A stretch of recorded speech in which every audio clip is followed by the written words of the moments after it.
அல்லாஹ் காப்பாற்றணும். நம்ம பிள்ளைகளை நரகத்துக்கு தள்ள பாக்குறீங்களா? தீய படிப்பை படிச்சு, கெட்ட படிப்பை படிச்சு, இணை வைப்பு சிறுக்கை படித்து அவர் நாசமா போகட்டும் அப்படின்னு நீங்க விரும்புறீங்களா? கண்டிப்பாக எந்த தாயும் அதை விரும்ப மாட்டோம், எந்த தகப்பனும் அதை விரும்ப மாட்டோம். நரகத்துக்கு போயிடக்கூடாது என்றுதான் அத்தனை பேர் விரும்புவோம். அப்படி என்றால் எந்த கல்வி ஸ்தாபனத்தில் ஒழுங்கான பாடத்திட்டங்கள், குர்ஆன் ஹதீஸ் சார்ந்த பாடத்திட்டங்கள் இருக்கிறதோ அங்க கொண்டு போய் சேருங்க. ஒழுக்கங்கள் எங்கே போதிக்கப்படுகிறதோ அங்க கொண்டு போய் சேருங்க. தௌஹீத் மதரசா நாங்க நடத்துறோமே, இந்த மதரசால வந்து நீங்க பாருங்க, அங்க உள்ள ஒழுக்கத்தை நீங்க பாருங்க, கலாச்சாரத்தை நீங்க பாருங்க, அங்க உள்ள பாடத்திட்டத்தை நீங்க பாருங்க. குர்ஆன் ஹதீஸுக்கு மாற்றமாக ஒரு செய்தி கூட சொல்லிக் கொடுக்க மாட்டோமே, ஒரு செய்தி கூட கிடையாது. இணை வைப்பு என்றால் என்ன அப்படிங்கறத அக்கு வேற ஆணி வேற எல்லாத்தையும் குர்ஆன் ஹதீஸ்ல இருந்து சொல்லுவோம். எங்களுடைய கடை சரக்கு, கற்பனை சரக்கு அங்கே வராது. இத மாதிரி கல்வி ஸ்தாபனத்தை சேர்க்கணுமே ஒழிய இதை தாண்டி எங்கனாலும் பட்டம் கிடைக்குது, எங்கனாலும் எதுவும் கிடைக்குது அப்படின்னு போனோம் என்றால் நம்முடைய பிள்ளைகளுடைய எதிர்காலம் நாசமா போயிடும். இதையும் புரிந்துக்கிடுங்க. கண்ணியம் நிறைந்த எல்லாம் வல்ல ஏக இறைவனின் நல்லடியார்களே, வல்ல அல்லாஹ்வின் பேரருளால் மதரசத்து தௌஹீத் கல்வியகத்தினுடைய பட்டமளிப்பு நிகழ்ச்சியிலே பெரும் திரளாக நாம் எல்லாம் கலந்து இருக்கிறோம். மாலை நேரத்தில் இருந்து இந்த இஷாவையும் தாண்டி செல்கின்ற இந்த நேரம் வரையிலேயும் பல்வேறு செய்திகளை கேட்பதற்காக, மார்க்கம் தொடர்பான பல்வேறு தகவல்களை புரிந்து கொள்வதற்காக நாம் எல்லாம் இங்கே இருக்கிறோம். இங்கே வழங்கப்பட்டிருக்கக்கூடிய தலைப்பு மங்கையர்களும் மார்க்க கல்வியும். பொதுவாக பெண்கள் கல்வி கற்றாக வேண்டும் என்று உலகத்தில் பல்வேறு தலைவர்கள் மீண்டும் மீண்டும் உணர்த்துவார்கள். பெரிய பெரிய அறிஞர்களை நீங்கள் பார்த்தீர்கள் என்றால் ஆண்கள் எப்படி கல்வியை கற்கிறார்களோ அதே போன்று பெண்களும் கல்வியை படிக்க வேண்டும் என்று வலியுறுத்தி சொல்வார்கள். இஸ்லாமிய மார்க்கம் என்பது இந்த தலைவர்கள் இன்றைக்கு பெண் கல்வியை பற்றி எப்படியெல்லாம் பேசுகிறார்களோ அதற்கு முன்னாடியே முதல்ல பெண் கல்வி வேண்டும் என்று இந்த உலகத்திற்கு வலியுறுத்தி பேசிய ஒரு மார்க்கம் இஸ்லாம். நீங்கள் குர்ஆனையும் ஹதீஸையும் புரட்டி பார்ப்பீர்கள் என்றால் இந்த மார்க்க கல்வி விஷயத்தில் அல்லது பொதுவாக கல்வி விஷயத்தில் ஆணுக்கும் பெண்ணுக்கும் வேறுபாடு இருப்பதாக இஸ்லாம் எங்கேயுமே சொல்லாது. பொதுவாக இஸ்லாமிய மார்க்கத்தை நீங்கள் படிக்கின்ற பொழுது சில சந்தர்ப்பங்களில் ஆண்கள் பெண்கள் வேறுபாடு இருப்பதாக சொல்லும். ஆண்களுக்கு என்று சில நியதிகள் இருக்கிறது, பெண்களுக்கு என்று சில நியதிகள் இருக்கிறது. இதில் ஆணும் பெண்ணும் சமமில்லை என்று சில விஷயங்களில் இஸ்லாம் சொல்லும். ஒரு பெண் குழந்தையை பெற்றெடுப்பாள், ஆண் பெற்றெடுக்க முடியுமா? சமமில்லை. ஒரு ஆண் அவன் மிகப்பெரிய வலிமையான ஒரு பொருளை தூக்குவதற்கு ஆற்றல் படைத்தவன். இதே போன்று ஒரு பெண்ணால், அனைத்து பெண்களாலும் அது போன்ற ஒரு பொருளை தூக்க முடியுமா? இயலாது. இத மாதிரி சில வேறுபாடுகள் இருக்கிறது. ஆனால் வேறுபாடே இல்லாம சில விஷயங்களை ஆண்களுக்கும் பெண்களுக்கும் இஸ்லாம் சொல்லி காட்டுகிறது. அதுல ஒண்ணு என்ன? வணக்க வழிபாடுகள். ஆண் செய்தால் அந்த வணக்கத்திற்கு கூடுதல் நன்மை, அதே வணக்கத்தை ஒரு பெண் செய்தால் அவளுக்கு குறைவான நன்மை. இப்படி இஸ்லாம் பேசவே இல்லை. ஒரு ஆண் தொழுகிறார், அவருக்கு 100 நன்மை. ஒரு பெண் தொழுகிறாள், அவளுக்கு 50 நன்மை. எப்படின்னு இஸ்லாம் எங்கேயா பேசுகிறதா? ஆணும் பெண்ணும் 2 பேரும் தொழணும், 2 பேருக்கும் சமமான நன்மை. ஒரு ஆணும் நோன்பு வைக்கணும், பெண்ணும் நோன்பு வைக்கணும், 2 பேருக்கும் அது கடமை. 2 பேரும் அதை செய்தே தீர வேண்டும், 2 பேருக்கும் சமமான நன்மை. தர்மம் கொடுக்கணும், ஆண் தர்மம் கொடுத்தால் கூடுதல் நன்மை, பெண் தர்மம் கொடுத்தால் குறைவான நன்மை. இப்படியெல்லாம் இஸ்லாம் பேசல. இபாதத்து விஷயத்தில், ஒழுக்க விஷயத்தில், சம்பாதிக்கக்கூடிய விஷயத்துல, அதே போன்று படிக்கக்கூடிய விஷயத்துல, இது போன்று பல்வேறு விவகாரங்கள்ல ஆணும் பெண்ணு ரெண்டு பேரும் சமம். ஆண் எப்படியெல்லாம் கல்வியை படிக்கிறானோ அதே போன்று பெண்ணும் படிக்கணும்.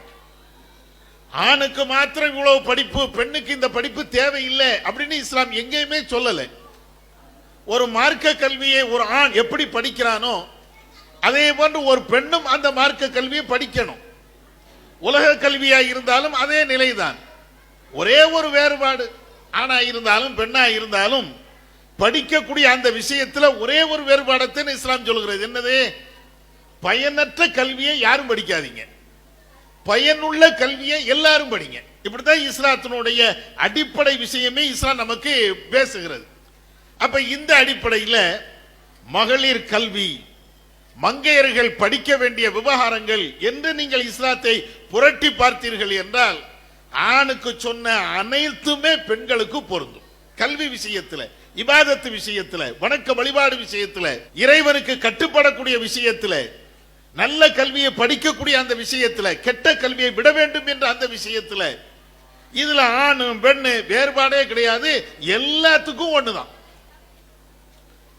அப்ப அந்த அடிப்படையில் நீங்கள் பார்த்தீர்கள் என்றால் ஒரு ஆண் ஆலிம் படிப்பை படிக்கிறார், ஒரு பெண்ணு எனக்கு அதெல்லாம் தேவையில்லை அப்படின்னா சொல்ல முடியாது.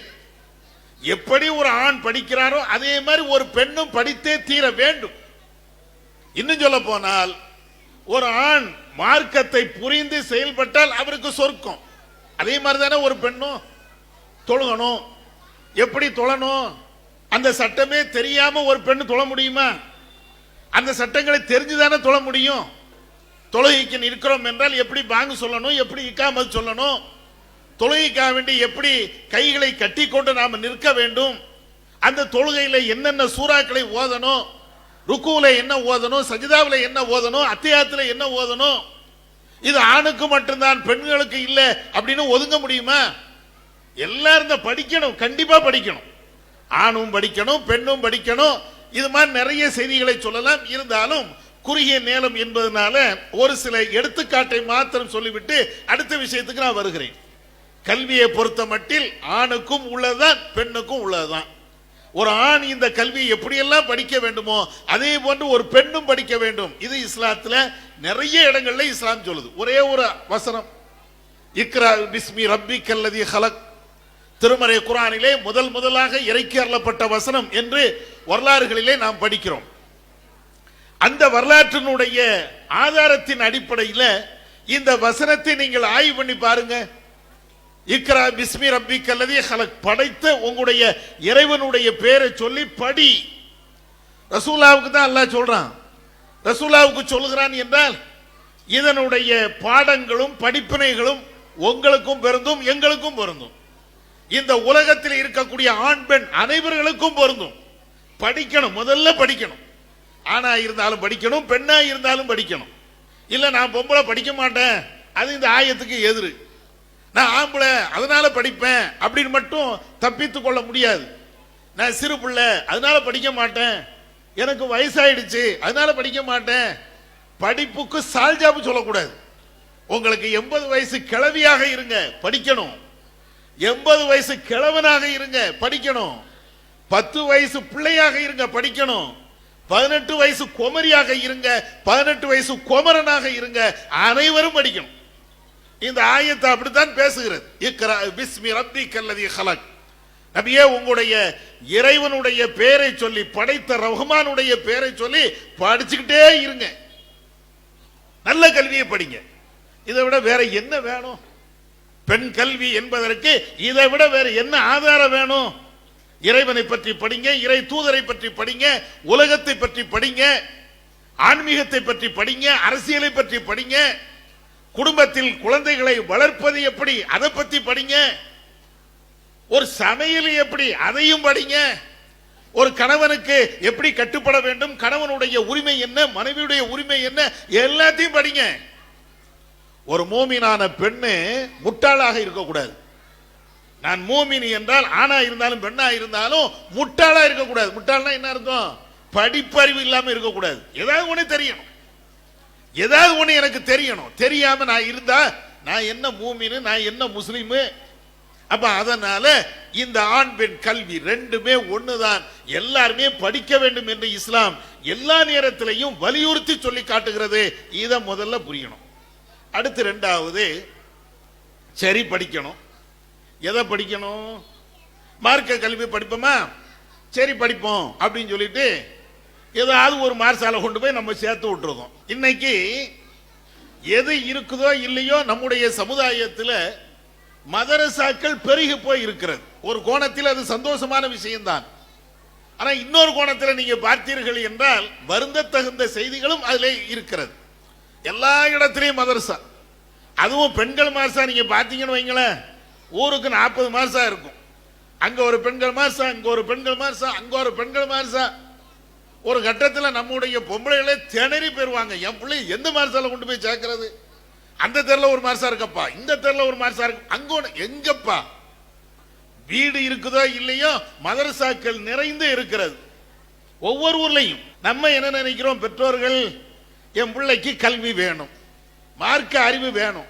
ஒரு இடத்துல கெட்டி கொடுப்பதற்கு முன்பு அவள் ஏதாவது இஸ்லாத்தை தெரிந்து கொண்டு இருந்தால் போகக்கூடிய இடத்துல அவருக்கு நன்மையும் பயக்கும். அதனால எந்த தெருல என்ன மார்சா இருக்குது, நம்ம பக்கத்து வீட்டு தெருல என்ன இருக்கிறது, அல்லது இங்க என்ன இருக்கிறது பார்ப்போம். சரி, அதுவும் மார்சா, இதுவும் மார்சா, அதுவும் மார்சா, இதுவும் மார்சா, எங்கேயாவது கொண்டு போய் சேர்த்து விடுவோம். எங்கேயாவது ஒரு இடத்துல கொண்டு போய் சேர்த்து விடுறது. முதல்ல படிக்க வேண்டும் என்பதில் மாற்றுக்கிறது கிடையாது. எதை படிக்கணும், எதை படிக்கணும்? எல்லா இடத்திலையும் மார்சா இருக்குது அப்படின்னு சொல்லி சேர்த்து விட முடியுமா? உலக கல்வி எல்லா இடத்திலையும் தான் ஸ்கூல் இருக்கிறது. உங்க பிள்ளைய எல்லா இடத்துலையும் சேர்த்துருவீங்களா? அந்த ஸ்கூல்ல ஒரு வருஷம், இந்த ஸ்கூல்ல ஒரு வருஷம், அந்த ஸ்கூல்ல ஒரு வருஷம், என்ன செய்வீங்க? இப்படி சேர்ப்பீங்களா? ஒரு காலத்திலும் சேர்க்க மாட்டோம். 1000 ஸ்கூல் இருந்தாலும் எது தரமானது? இன்னும் சொல்ல போனால் இந்த ஸ்கூலை பொறுத்த மட்டில் எல்லா இடத்திலையும் ஒரே பாடத்திட்டம் தான், எல்லா இடத்திலும் ஒரே மாதிரி பாடம் தான், ஒரே மாதிரி தான் சொல்லி கொடுப்பாங்க. ஒரு ஸ்கூல்ல 2 2 4, இன்னொரு ஸ்கூல்ல என்ன 2 2 3 சொல்லி கொடுக்க போறாங்க. எல்லா இடத்திலையும் ஒரே கணக்கு, ஒரே தமிழ், ஒரே ஆங்கிலம், ஒரே சயின்ஸ், எல்லாம் ஒரே மாதிரி தான் இருக்கும். ஒரே மாதிரி பாடத்திட்டங்கள் இருந்தும் கூட இந்த ஸ்கூல் வேண்டாம், அந்த ஸ்கூல்ல தான் சேர்ப்பேன், இது சரியில்லை, அது சரியில்லை, அதனால இங்கதான் இப்படி வைக்கிறோமா இல்லையா? ஒரே பாடத்திட்டம், ஒரே மாதிரி சொல்லி கொடுக்குறாங்க, ஒரே மாதிரி செய்திகள், மாற்றமே இல்லை. அதுல கூட நல்ல ஸ்கூலு, கெட்ட ஸ்கூலு, இது சரியானது, இது சரியில்லாது, இவ்வளவு ஆய்வு பண்றோம்ல. அப்ப அதே மாதிரி மார்க்க கல்வியில எந்த மதரசா சரி, எந்த கல்வி கூடங்கள், கல்வி ஸ்தாபனங்கள் சரி, எல்லா இடத்திலையும் கொண்டு சேர்த்து விட முடியுமா? அதை நம்ம யோசிக்கிறதே இல்லை. பெண்கள், குறிப்பாக தாய்மார்கள், அதை யாருமே பார்க்கிறதே இல்லை. அது மார்சா, இது மார்சா, அதுவும் தௌஹீத் மார்சா, இதுவும் தௌஹீத் மார்சா, அங்கேயும் ஆலிமா பட்டம் கொடுக்குறாங்க, இங்கேயும் ஆலிமா பட்டம் கொடுக்குறாங்க, சேர்த்து விடுமா என்னத்தை அப்படின்ட்டு எதையாவது கண்ணை மூடிக்கிட்டு கொண்டு போய் சேர்க்கிறது. இதுலதான் நம்முடைய சமூகம் நிறைய தவறு இழைக்கிறோம். ஒரு ஸ்கூல்ல சேர்க்கும் போது ஒரே பாடத்திட்டம், ஒரே செய்தி, அதுக்கே இது நல்லதா இது கெட்டதான்னு பார்க்கக்கூடிய நாம கொள்கை ரீதியான விஷயங்கள்ல, மறுமை சம்பந்தப்பட்ட விஷயங்கள்ல, மன்னரை சம்பந்தப்பட்ட விஷயங்கள்ல எந்த மதரசா கரெக்டா சொல்லி கொடுக்கறாங்க அப்படின்னு யோசனை பண்ண வேண்டாமா? எப்படின்னு சிந்தனை செய்ய வேண்டாமா? இந்த மதரசாக்கள்ல என்ன போதிக்கிறாங்க, பாடத்திட்டங்கள் என்ன வச்சிருக்கிறாங்க, எதை அங்க மார்க்கமாக போதிக்கிறாங்க, எதையாவது நீங்க தெரிஞ்சு சேர்க்கிறீங்களா? அப்படிலாம் ஒண்ணு கிடையாது. கண்ணை மூடிக்கிட்டு கொண்டு போய் சேர்க்கிறது. முதல் விஷயத்தை நீங்க தெரிஞ்சுக்கிடுங்க. நிறைய மதரசாக்கள் இருக்கிறது. அந்த மதரசாக்கள்ல சொல்லி தரப்படுகின்ற பாடங்கள், பொதுவாக நான் சொல்றேன், குறிப்பிட்டு ஒரு மதரசா நான் சொல்லல, பொதுவாக நடத்துறாங்களா இல்லையா? அந்த மதரசா கூடிய பாடத்திட்டங்கள் என்ன இருக்கும், என்ன இருக்கும் என்று தெரிந்து கொள்வதற்கு முன்னாடி ஒரு சம்பவத்தை சொல்றேனே. ஒரு பிள்ளை மதரசால வந்து சேருது. நீ எங்கம்மா இதுக்கு முன்னால ஓதுன அப்படின்னு நான் கேட்கிறேன். ஒரு மதரசாவை சொல்லுது, அங்க நான் ஓதுனேன். சரி ரைட்டுமா, எத்தனை வருஷம் ஓதுன? 1 வருஷம் முடிச்சிட்டேன். சரி, 1 வருஷம் முடிச்சு முபல்லிகா பட்டம்லாம் வாங்கிட்டு வந்துட்டேன் அப்படிங்குது. பட்டம் வாங்கியாச்சான், 1 வருஷம் ஓதியாச்சு, பட்டமும் வாங்கியாச்சு. சரிம்மா, 1 வருஷம் ஓதிட்டு வருது, பட்டம் வாங்கியாச்சு. வந்து அந்த பிள்ளைகிட்ட குர்ஆன் ஓத கேட்கும் போது குர்ஆன் ஓத தெரியல. இன்னும் சில இடங்கள்ல என்ன சொல்லி தராங்க தெரியுமா? எது இறைவனுக்கு இணை வைப்பு பாவமோ அந்த இணை வைப்பு பாவத்தை நன்மைன்னு சொல்லி கொடுக்குறாங்க. இந்த மார்சாக்கள்ல இணை வைப்புன்னு ஒரு ஒண்ணு இருக்கா இல்லையா? அந்த இணை வைப்பு கொண்டு போய் நன்மை. நிறைய மார்சாக்கள்ல பெண்கள் மார்சாக்கள்ல தர்காவுக்கு போ சொல்லி கொடுக்குறாங்க. தர்காவுக்கு போறதுதான் நன்மை. தாயத்தை போடு, மௌலுது ஓது, எல்லாம். இப்ப நம்ம பேசாம ஆலிமா ஆலிமா எங்க படிச்சாலும் ஆலிமானா என்னத்தை படிச்சுட்டு வருது? இத படிக்கிறது தான் நீங்க அனுப்புறீங்களா? அதுக்கு சும்மாவே இருந்துட்டு போயிடலாமே. இந்த சிறுக்கான பிதாத்தான அனாச்சாரமான மோசமான இந்த கல்வி திட்டத்தை பாடமாக வைத்துக் கொண்டுதான் பல மதரசாக்கள் செயல்படுகிறது. அந்த மதரசாக்கள்ல கொண்டு போய் நீங்க சேர்த்து விட்டீங்கன்னா என்னத்தை படிச்சுட்டு வருவாங்க? அவங்க படிச்சுட்டு வரக்கூடிய கல்வியினுடைய நிலைப்பாடுகள் எப்படி இருக்குது கொஞ்சம் யோசிச்சு பாருங்க. மௌலுது ஓதணும். இன்னைக்கும் இப்பவும் மௌலுது ஓதிட்டு தானே இருக்கிறாங்க. நம்முடைய ஜமாத்தை அதை எதிர்த்து பிரச்சாரம் பண்றோம். ஏன்? நம்முடைய கொள்கை அல்ல, நபி அவர்கள் கற்றுத்தந்த ஒரு கொள்கை. நபி அவர்கள் சொல்லி தந்த அந்த கொள்கையில இந்த மௌலுது இல்ல, இந்த குத்துபியத்து இல்ல, இருட்டு திக்ரு இல்ல, டான்ஸ் ஆடக்கூடிய திக்ரு இல்ல. நபி அவர்கள் அழகான முறையில் சில விஷயங்களை அதை சொல்லி கொடுங்க. அதை விட்டு போட்டு இந்த சிறுக்கான விஷயத்தை சொல்லி தருகின்ற அந்த பாடத்திட்டத்தில் நம்முடைய பிள்ளைகளை சேர்க்கிறோம் அப்படின்னா என்ன லட்சணத்தில் இருக்கும் அப்படிங்கறது நீங்க யோசிச்சு பாருங்க. இன்னும் சொல்ல போனால் இன்னைக்கு இருக்கக்கூடிய இந்த மதரசாக்கள்ல மௌலுது உடைய அர்த்தத்தை கூட சொல்லி தர மாட்டாங்க. ஆனா ஓதணும் அப்படிம்பாங்க. தௌஹீத் ஜமாத் நடத்தக்கூடிய அந்த மதரசா நீங்க எடுத்து பாருங்க. மௌலுது கூடுங்கிறிய ரசூலா நேரடியாக சொல்லி தந்தாங்களா தரலையா என்பது வாதங்கள் ஒரு பக்கம் இருக்கட்டும். ஆனால் நபி அவர்களை இறைவனுக்கு சமமாக நீ ஆக்கி வச்சிருக்கிறிய. அந்த கஃபாருல் ஹதாயா வத்துனூபில் மூபிகாத்தி அந்த சத்தாருல் மசாவி வ முகீலுல் ஆசராத். மௌலுதுல இந்த வரி இருக்கா இல்லையா? யா நபி சலாம் அலைக்கும், யா ரசூல் சலாம் அலைக்கும், யா ஹபீபி சலாம் அலைக்கும். அந்த ஒரு பைத்து இருக்கும். கல்யாணம் ஆனாலும் அந்த பைத்து, கர்மாதி ஆனாலும் அந்த பைத்து, ரசூல்லாவை பிறந்த நாள் என்றாலும் அந்த பைத்து, ரசூல்லாவுக்கு இறந்த நாள் என்றாலும் பைத்து, சகல மருந்துக்கும் அகல டப்பா அப்படிம்பாங்கல்ல. அதே மாதிரி யா நபி சலாம் அலைக்கும் எல்லாத்துக்குமே கல்யாணம் கூட அதை ஓது, எந்த இடமா இருந்தாலும் ஓது. அந்த யா நபி சலாம் அலைக்கும் வருது. அந்த கஃபாருல் ஹதாயா வத்துனூபில் மூபிகாத். என்ன அர்த்தம்? நபி அவர்களே, என் பாவத்தை பொறுக்கக்கூடியவர்களே, என் பாவத்தை மன்னிக்க கூடியவர்களே, என் பாவத்தை எல்லாம் மன்னிச்சிருங்க. வத்துனூபில் மூபிகாத், பெரும்பாவங்கள் என்று நபி அவர்கள் சொல்லி தந்தார்களே, அழித்து ஒழிக்கக்கூடிய பாவங்கள் என்று நபி அவர்கள் சொன்னாங்களே, அந்த பெரும்பாவங்கள் நான் செய்து விட்டேன், இந்த பெரும்பாவங்களை நீ மன்னிச்சு விடுங்க. அப்படின்னா என்ன அர்த்தம்? எதுல வருது? இதனுடைய அர்த்தம் என்ன? ஒரே ஒரு அர்த்தம் தான். பெரும்பாவங்கள் என்றால் இணை வைப்பது, வட்டி வாங்குவது, விபச்சாரம் பண்ணுவது, புறம் பேசுவது, கொலை செய்வது, இதெல்லாம் பெரும்பாவம். இந்த பாவத்தை நான் செய்து விட்டாலும் நபியே என் பாவத்தை மன்னிச்சிருங்க. நான் தொழல, நபியே என் பாவத்தை மன்னிச்சிருங்க. நான் சக்காத்து கொடுக்கல, நபியே என் பாவத்தை மன்னிச்சிருங்க. ரசூலா இப்படிதான் சொல்லி தந்தாங்களா? எவ்வளவு அழகாக ரசூலா சொன்னாங்க. யூதர்கள் கிறிஸ்தவர்கள் ஈசா நபியை எப்படி வரம்பு மீறி புகழ்ந்தார்களோ அதே போன்று என்னை நீங்கள் புகழ்ந்து விடாதீர்கள். மரியமுடைய மகன் ஈசா நபியை நசராக்கள் எப்படி வரம்பு மீறி புகழ்ந்தார்களோ அதே மாதிரி புகழ்ந்து விடாதீர்கள். அப்படின்னா என்ன அர்த்தம்? இன்னைக்கும் நசராக்கள் இருக்கிறாங்க. அவங்க கடவுள்கிட்ட கேட்பாங்க. எப்படி கேட்பாங்க? ஏசப்பா ஏசப்பா என் பாவத்தை மன்னிச்சிரு. அது அவங்களுடைய கொள்கை. அதை நம்ம பேச வரல. அதே மாதிரி இன்றைக்கு முஸ்லிம்கள் இந்த யா நபி பைத்துல என்ன கேட்கிறாங்க? முகமது நபியை என் பாவத்தை மன்னிச்சிரு. கிறிஸ்தவர்கள் கேட்கிறாங்க ஈசா நபியை என் பாவத்தை மன்னிச்சிரு.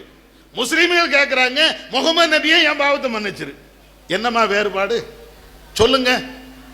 ஈசாவும் முகமது இந்த ரெண்டு நபிமாருடைய பெயர் தான் வேறுபாடு. அவங்க ஈசா நபி அழைத்து பாவத்தை மன்னி அப்படின்னு கேட்கிறாங்க. இவங்க என்ன கேட்கிறாங்க? முகமதே என் பாவத்தை மன்னிச்சிரு அப்படின்னு கேட்கிறாங்க. ரெண்டுக்கும் என்ன வேறுபாடு? என்ன வித்தியாசம்? ஒரு வித்தியாசமும் இல்லையே. ரெண்டு பேருமே இறை தூதர். ஈசா நபி அவங்களும் நபி தான், முகமது நபி அவங்களும் நபி தான். ஈசாவும் அல்லாஹ்வுடைய இறை தூதர், முகமது நபியும் அல்லாஹ்வுடைய இறை தூதர். அந்த ஈசாவை கிறிஸ்தவர்கள் என்னை மன்னிச்சு விடு என்று கேட்டால் அவங்க காஃபிர். ஒட்டுமொத்த இஸ்லாமிய சமூகம் அப்படி கேட்காதீங்க. அப்ப முகமது நபி இடத்துல என் பாவத்தை மன்னி அப்படின்னு கேட்டா இவங்க மட்டும் முஸ்லிமா? சொல்லுங்க பாப்போம். இந்த கல்வியை தானே அவங்க சொல்லி கொடுக்குறாங்க. அதுவும் சின்ன சின்ன பாவத்தை மன்னிச்சாங்க அப்படிங்கிறது கூட கிடையாது, பெரும்பாவத்தை. நபி அவர்கள் சொன்னாங்களா இல்லையா? இத்தகு சபஅல் மூபிகாத், ரசூலுல்லாஹ் சொல்லுவாங்க 7 பெரும்பாவங்கள் இருக்கிறது, அந்த பெரும்பாவங்களை விட்டு நீங்கள் விலகிக் கொள்ளுங்கள். ரசூலுல்லாஹ் சொல்லுவாங்க, புகாரில இடம்பெறுகின்ற ஒரு செய்தி. அதைத்தான் அந்த 7 பெரும்பாவங்கள்ல ஒண்ணுதான் கொலை அப்படிம்பாங்க, விபச்சாரம் பண்றது அப்படிம்பாங்க, வட்டி வாங்குறதை சொல்லுவாங்க. அப்ப நான் வட்டி வாங்கிட்டேன்னா பாவ மன்னிப்பு யார்கிட்ட கேட்கணும்? அல்லாஹ்ட்ட கேட்கணுமா? முகமது நபிகிட்ட கேட்கணுமா? நான் ஒரு மனுஷனை கொலை பண்ணிட்டேன்னா பாவ மன்னிப்பு யார்கிட்ட கேட்கணும்? இறைவன்கிட்ட கேட்கணுமா? வேற யார்ட்டையும் கேட்கணுமா? நான் தொழல, ஒரு ஆளை ஏசிட்டேன் அல்லது வேற ஏதாவது பெரும்பாவங்கள் பண்ணிட்டேன், யார்கிட்ட பாவ மன்னிப்பு கேட்கணும்? அல்லாஹ் குர்ஆன்ல சொல்லுகிறார், ஓமை யக்ஃபிரு துனூப இல்லல்லாஹ், பாவங்களை மன்னிக்க கூடியவன் அல்லாஹ்வே தவிர யாரும் உண்டா? நீ தொழல, நோன்பு வைக்கல, ஜக்காத்து கொடுக்கல, தான தர்மம் பண்ணல, பெரிய பெரிய அநியாயம் நீ பண்ணிட்ட, இந்த அநியாயத்திற்கு பரிகாரத்தை யார்கிட்ட கேட்கணும்? யா அல்லாஹ் நான் தொழலையா மன்னிச்சிரு இப்படின்னு அல்லாஹ்ட்ட கேட்கணுமா? முகமது நபியே நான் தொழல மன்னிச்சிரு இப்படின்னு கேட்கணுமா? எது சரி? இப்ப கல்வியை நாம படிச்சு கொடுக்கிறோம் அப்படின்னு சொன்னா இந்த அடிப்படையில் ஷிர்க்கை எதிர்த்து, பிதாத்தை எதிர்த்து, அனாச்சாரத்தை எதிர்த்து, அக்கிரமங்களை எதிர்த்து நல்ல செய்திகளை சொல்லித் தருகின்ற ஒரு கல்வி ஸ்தானத்தில் நம்ம பிள்ளையை சேர்த்தால் அது இம்மைக்கும் மறுமைக்கும் நன்மை. ஆனா ஷிர்க்கை போதிக்கக்கூடிய, பிதாத்துகளை போதிக்கக்கூடிய ஆலிம் பட்டம் கிடைக்குது, முபல்லிகா பட்டம் கிடைக்குது என்பதற்காக வேண்டிய அந்த கல்வி ஸ்தாபனத்தில் சேர்த்தோம் அப்படின்னா என்ன நிலை? கொஞ்சம் யோசிச்சு பாருங்க. அல்லாஹ் காப்பாற்றணும். நம்ம பிள்ளைகளை நரகத்துக்கு தள்ள பார்க்கிறீங்களா? தீய படிப்பை படிச்சு, கெட்ட படிப்பை படிச்சு, இணை வைப்பு ஷிர்க்கை படித்து அவர் நாசமா போகட்டும் அப்படின்னு நீங்க விரும்புறீங்களா? கண்டிப்பாக எந்த தாயும் அதை விரும்ப மாட்டோம், எந்த தகப்பனும் அதை விரும்ப மாட்டோம். நரகத்துக்கு போயிடக்கூடாது என்றுதான் அத்தனை பேர் விரும்புவோம். அப்படி என்றால் எந்த கல்வி ஸ்தாபனத்தில் ஒழுங்கான பாடத்திட்டங்கள், குர்ஆன் ஹதீஸை சார்ந்த பாடத்திட்டங்கள் இருக்கிறதோ அங்க கொண்டு போய் சேருங்க. ஒழுக்கங்கள் எங்கே போதிக்கப்படுகிறதோ அங்க கொண்டு போய் சேருங்க. தௌஹீத் மதரசா நாங்க நடத்துறோமே, இந்த மதரசால வந்து நீங்க பாருங்க, அங்க உள்ள ஒழுக்கத்தை நீங்க பாருங்க, கலாச்சாரத்தை நீங்க பாருங்க, அங்க உள்ள பாடத்திட்டத்தை நீங்க பாருங்க. குர்ஆன் ஹதீஸுக்கு மாற்றமாக ஒரு செய்தி கூட சொல்லிக் கொடுக்க மாட்டோமே, ஒரு செய்தி கூட கிடையாது. இணை வைப்பு என்றால் என்ன அப்படிங்கறத அக்கு வேற ஆணி வேற எல்லாத்தையும் குர்ஆன் ஹதீஸ்ல இருந்து சொல்லுவோம். எங்களுடைய கடை சரக்கு, கற்பனை சரக்கு அங்கே வராது. இத மாதிரி கல்வி ஸ்தாபனத்தை சேர்க்கணுமே ஒழிய இதை தாண்டி எங்கனாலும் பட்டம் கிடைக்குது, எங்கனாலும் எதுவும் கிடைக்குது அப்படின்னு போனோம் என்றால் நம்முடைய பிள்ளைகளுடைய எதிர்காலம் நாசமா போயிடும். இதையும் புரிந்துக்கிடுங்க. அடுத்து 3வது ஒரு விஷயம், ஆலிமாக்களுக்கு மாத்திரம் இல்ல, ஆலிமாவை பெற்றெடுத்த பெற்றோர்களுக்கும் அவர்களுடைய உறவினர்களுக்கும் அவர்களை சார்ந்து இருக்கக்கூடிய நம்ம அனைவர்களுக்கும் தேவையான ஒரு செய்தி என்ன? இப்ப படிச்சாச்சு, பட்டம் வாங்கியாச்சு, எல்லாம் முடிஞ்சு போச்சு. அப்பாட என் பிள்ளை வாங்க பட்டம் வாங்கியாச்சுமா, ஆலிமா எல்லாம் முடிஞ்சு போச்சு, முடிச்சுட்டா ஒரு மாப்பிள்ளைய பாருங்க, கல்யாணத்தை கேட்டுங்க, அதுக்கப்புறம் போட்டோம் அப்படின்னு விட்டீங்கன்னா, அல்லது பட்டம் பெற்ற இந்த பெண்ணும் நேற்று வரையும் மர்சாக்கு போனோம், டெய்லி குர்ஆன் எடுத்து படிச்சோம், ஹதீஸை எடுத்து படிச்சோம், பாடங்களை படிச்சோம், இன்னைக்கோடு முடிஞ்சு போச்சு, எல்லாத்தையும் தூக்கி குப்பையில போடு, நாளையில இருந்து வேற என்னத்தையாவது படிப்போம், வாட்ஸ்அப், ஃபேஸ்புக்கு அப்படின்னு தருதலைகள் போன மாதிரி அப்படியே போயிருவோம். எல்லாரையும் சொல்லல, ஒரு சில ஆட்கள். அப்ப இத மாதிரி அப்படியே போயிருவோம். மார்க்கத்துக்கும் நமக்கும் சம்பந்தம் இல்லை, வணக்க வழிபாடுகளுக்கும் நமக்கும் சம்பந்தம் இல்லை, நம்ம உண்டு, நம்ம வேலை உண்டு அப்படின்னு பேரலாமா? எதை நாம படிச்சோமோ அதை வாழ்வில் கடைபிடிக்க வேண்டும். என்ன படிச்சிருக்கிறீங்க? குர்ஆனை படிச்சீங்க. குர்ஆனை படிச்சால் முதல்ல இஸ்லாம் சொல்லக்கூடிய ஒரு விஷயம் என்ன தெரியுமா? பல்லிகு அன்னி வலவ் ஆயா, என் மூலமாக எந்த செய்தியை கேட்டாலும் நீங்கள் அதை அடுத்த ஆளுக்கு சொல்லிருங்க. சொல்லுவீங்களா? பட்டம் மட்டும் வாங்கிட்டு போனா பத்தாது, மேடையில் மட்டும் பேசிட்டா பத்தாது, டெய்லி போகணும், டெய்லி தொழணும். உங்களுக்கு அதான் சொல்லி தந்திருப்பாங்க. தொழுகை இல்லாத நேரத்தை தவிர, பெண்களுக்கு என்ற அந்த குறிப்பிட்ட நேரங்களை தவிர பாக்கி உள்ள எல்லா நேரத்திலையும் தூய்மையா இருக்கக்கூடிய நேரத்தில் தொழுகையை கடைபிடிக்கணும். எத்தனை பேர் தொழுகையை கடைபிடிக்கிறீங்க? கடைபிடிக்கிறோம், என்ன இப்படி சொல்லிட்டீங்கன்னு கேட்காதீங்க. குறித்த நேரத்தில் இன்ன ஸலாத்த கானத் அலல் முஃமினீன கிதாபம் மௌகூத்தா, மோமின்களுக்கு தொழுகை என்பது குறிப்பிட்ட நேரத்தில் தொழ வேண்டும் என்று விதியாக ஆக்கப்பட்டது. லோகர் 12 மணிக்குனா 12 மணிக்கு தொழணும், சுபு 5 மணிக்குனா 5 மணிக்கு தொழணும். நீங்க பள்ளிவாசலுக்கு வர மாட்டீங்க, பள்ளிவாசல் 5 மணிக்கு சுபுவுக்கு வாங்க சொல்லியாச்சுன்னா நம்ம என்ன செய்யறோம், தொழுகிறோம். ஒரு 6 மணிக்கு தொழுவோமே, ஒரு 6:30க்கு தொழுவோமே, இப்படியே போய் கடைசி சுபு தொழுக 9 மணிக்கு வந்து நிக்குது. யார் சொல்லி தந்தது? அப்ப நம்ம என்ன படிச்சிருக்கிறோம், என்ன கல்வியை நாம கற்றோம், நம்முடைய வாழ்க்கையில் அதை செயல்படுத்துறோமா? வாழ்க்கையில கடைபிடிக்கணும்ல. படிக்கிறது பெரிய விஷயம் இல்லை, அதே நேரத்தில் கடைபிடிக்கிறது அது அதை விட பெருசுல. அப்ப கண்டிப்பாக நம்ம எதை படிச்சோமோ அதை முடிஞ்ச அளவு கடைபிடிக்கணும். தொழுகையை பத்தி படிச்சோமா கரெக்டா நம்ம தொழுவோம். தாவா பண்ணணும் அப்படின்னு படிச்சோமா தாவாவில் நாம முன்னிலையில் நிற்போம். 4 பேருக்கு உபகாரம் பண்ணணும், உதவி செய்யணும் அப்படின்னு நீங்க படிச்சீங்களா, கண்டிப்பாக நம்மால் இயன்ற உதவிகளை 4 பேருக்கு நம்ம செய்வோம். ஏதாவது ஒண்ணு எதை படிச்சோமோ அதை நம்முடைய வாழ்க்கையில கடைபிடிக்கணும். கடைபிடிக்கவில்லை என்றால் எதுக்கு நம்ம படிச்சோம்? இந்த பட்டமா நம்மளுக்கு சொர்க்கத்துக்கு கொண்டு போகுது? இங்க தாராங்களே இந்த பேப்பர் உங்க சொர்க்கத்துக்கு கொண்டு போயிருமா? தரக்கூடிய ஷீல்டு உங்களுக்கு சொர்க்கத்துக்கு கொண்டு போயிட முடியுமா? பாராட்டு சான்றிதழ் நம்மளுக்கு சொர்க்கத்துக்கு கொண்டு போயிருமா? கண்டிப்பா கொண்டு போகாது. எதை நீங்கள் படிச்சீங்களோ, எதை நீங்கள் செயல்படுத்தினீங்களோ அதுதான் நம்மளுக்கு மறுமையில வந்து நிற்கும். நபி அவர்கள் சொன்னாங்களா இல்லையா? இக்ராஉ சூரத்துல் பக்ரா, சூரத்துல் பக்ராவை நீங்க ஓதுங்க. அந்த சூரத்துல் பக்ரா என்பது நாளை மறுமையில கமாமத்தானி நிழலாக வந்து நிற்கும். ரசூலுல்லாஹ் சொல்றாங்க. யாருக்கு நிழலாக வந்து நிற்கும்? யார் சூரத்துல் பக்ராவை ஓதினார்களோ அவர்களுக்கு நாளை மறுமையில அது நிழலாக வந்து நிற்கும். இன்னொரு ஹதீஸ்ல அந்த சூரத்துல் பக்ரா எவர்கள் ஓதினார்களோ அவர்களுக்கு மறுமையில அல்லாஹ்விடத்துல அது பரிந்து பேசும். சூரத்துல் பக்ரா நமக்காக வேண்டி பேசுமா? பக்ரா என்ற அந்த சூரா அல்லாஹ்விடத்தில் பேசும். யா அல்லாஹ், இவன் என்ன ஓதுனா, இந்த பெண்ணு என்ன ஓதுச்சு, டெய்லி ஓதுனா, வீட்டில் இருக்கும்போது ஓதுனா, அதனால இவர்களுடைய பாவத்தை மன்னிச்சு சொர்க்கத்துக்கு கொண்டு போ. சூரத்துல் பக்ரா நமக்காக வேண்டி பேசும். அப்ப இபாதத்தை செஞ்சா தானே, குர்ஆன் ஓதுனா தானே. ஓதுங்க, டெய்லி குர்ஆன் எடுத்து ஓதுங்க. சும்மா இந்த சான்றை மட்டும் வச்சுக்கிட்டு இருந்தால் எந்த புண்ணியமும் கிடையாது. டெய்லி குர்ஆன் எடுத்து ஓதுங்க, டெய்லி இபாதத்தை நீங்க செய்யுங்க, டெய்லி திக்ருகளை செய்யுங்க, ஸலவாத் ஓதுங்க ரசூலுல்லாஹ் மேல. நபி அவர்கள் கற்றுத்தந்த அந்த ஸலவாத்தை நீங்க ஓதிக்கிட்டே இருங்க. என்னென்ன நன்மைகள் நம்மால் செய்ய இயலுமோ அனைத்து நன்மைகளும் முடிஞ்ச அளவுக்கு செஞ்சுக்கிட்டே இருக்கணும். அதனால அதுலயும் குறிப்பாக தாவா, அதுக்கு நம்ம முன்னோடியாக இருக்கணும். ஏதாவது ஒரு நேரத்தில் போக முடியாத சூழல் இருக்கலாம், எல்லா நேரத்திலையும் போக முடியாத சூழல் நம்மளுக்கு கிடையாது. ஒரு நேரத்தில் பயான் பண்ணக்கூடிய சூழல் நமக்கு இல்லாம இருக்கலாம், இடையூறுகளை இருக்கலாம்.